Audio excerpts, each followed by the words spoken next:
বন্দর হান্নান মাসুদ কত বড় বাটপার মুনাফেক মিথ্যাবাদী আমি আপনাদেরকে একটু পরে প্রমাণ দেব। তার আগে হান্নান মাসুদের এই সংসদে যে মিথ্যাচার করেছে, সংসদের মতো পবিত্র জায়গায় যেখানে 1 মিনিটে 2 লক্ষ টাকার উপরে ব্যয় হয়, সেই রকম একটা জায়গায় যখন হান্নান মাসুদ মিথ্যাচার করে তখন আমরা ব্যথিত হই। এই জুলাইয়ের গাদ্দাররা সংসদে দাঁড়িয়েও জনাব তারেক রহমান মাননীয় প্রধানমন্ত্রীকে নিয়ে কীভাবে নির্লজ্জভাবে মিথ্যাচার করে যাচ্ছে, চলুন আমরা হান্নান মাসুদের বক্তব্যটা শুনি, তারপর আমি এক্সপ্লেইন করব। উৎসাহিত করেন মাননীয় স্পিকার। হান্নান মাসুদ, দয়া করে বসুন। এটা শাহবাগ চত্বর নয়, জাতীয় সংসদ। লেট মি সে, মাননীয় স্পিকার, আমাদের মাননীয় প্রধানমন্ত্রী আজকে এখানে নেই।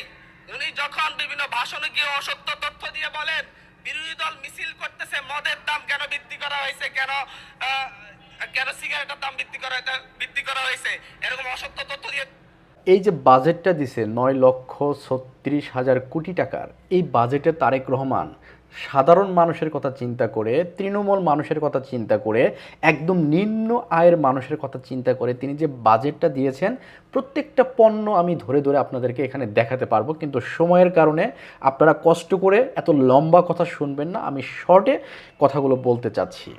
আচ্ছা, এই যে নিত্য প্রয়োজনীয় জিনিসের দাম, চাল ডাল থেকে শুরু করে নিত্য প্রয়োজনীয় যে জিনিসগুলো মানুষ প্রত্যেক দিন ব্যবহার করে থাকে, গরিবের বাজেট, এই বাজেটকে যারা বাজেট বিশ্লেষক, যারা বাজেট নিয়ে গবেষণা করে, তারাও বলছে এটা গরিবের বাজেট, এটা গরিব বান্ধব বাজেট দিয়েছে তারেক রহমান। মদের দাম বাড়িয়ে দিয়েছে, সিগারেটের দাম বাড়িয়ে দিয়েছে, গাড়ির দাম বাড়িয়ে দিয়েছে। ভাই, এইগুলোর সাথে তো গরিব মানুষের কোনো সম্পর্ক নাই।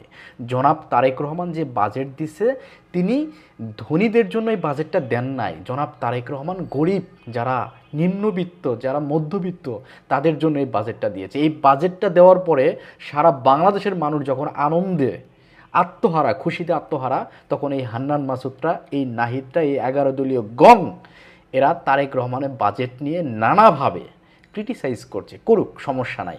কিন্তু যখন প্রধানমন্ত্রী যেটা মিন করেন নাই, প্রধানমন্ত্রী যখন যেটা বোঝাতে চান নাই, প্রধানমন্ত্রী কি বলেছে এখানে? প্রধানমন্ত্রী বলেছে যে বিরোধী দল মিছিল করছে, বিরোধী দল এই বাজেট দেওয়ার পরে তারা বাজেটকে বলছে এটা মানুষ মারার বাজেট, এটা জনবিরোধী বাজেট। তখন সে এটাকে বোঝানোর ক্ষেত্রে তিনি বলেছেন যে আমি এই বাজেটটি দিয়েছি কাদের জন্য?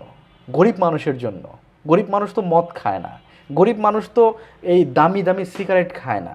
তো তারেক রহমান সেই বাজেটটাই দিছে যে বাজেটে গরিব মানুষ, মধ্যবিত্ত মানুষ, তারা খেয়ে পড়ে খুব স্বাচ্ছন্দ্যে জীবনযাপন করতে পারবে।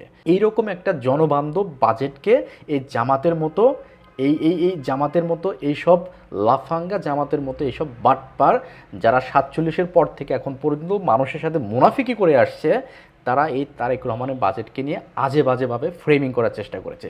তারেক রহমান সেই জন্যই বলেছে যে তারা মনে হয় মদের দাম বাড়ানোর জন্য, সিগারেটের দাম বাড়ানোর জন্য তারা রাজপথে নেমেছে।